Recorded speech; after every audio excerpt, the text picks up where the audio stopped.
Well, my second story explores where the luck has run out for China's two top state-backed lotteries. Revenue for both China Welfare Lottery and China Sports Lottery is set to drop in 2019 for only the second time in a decade. The news comes as regulators move to tame the sector and put it on a more stable footing to ensure sustainable growth.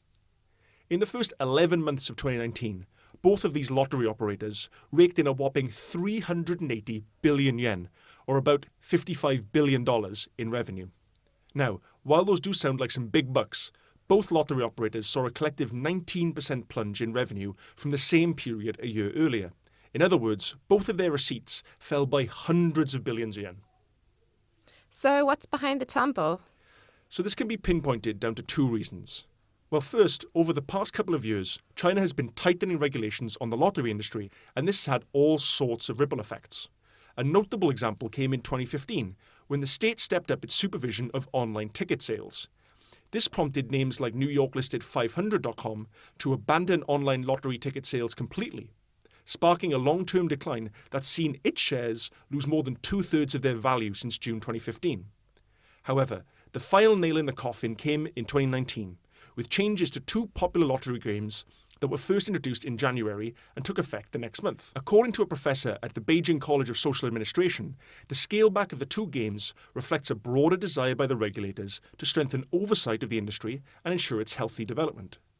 This changed a lot of things about the industry. The prize money for one of the games was essentially cut in half. Then, the odds of the other lottery game were also tightened, with its payout rate falling to 71% from a previous 73%. And, lo and behold, following these changes to the two popular games, revenue for the sector has dropped for 10 consecutive months, starting in February. Okay, the lottery is something my grandmother loves to play, and my friend Simone, so they might be interested in this. Shout out to grandmas and Simones everywhere. But why is this one of your top stories that people other than Simone and my grandmother would be interested in? This story is striking because at first glance, China's lottery industry seems very solid. Since 1987, the sector has been expanding by an annual average of almost 40%, with the exception of 2015 when the clampdown kicked in.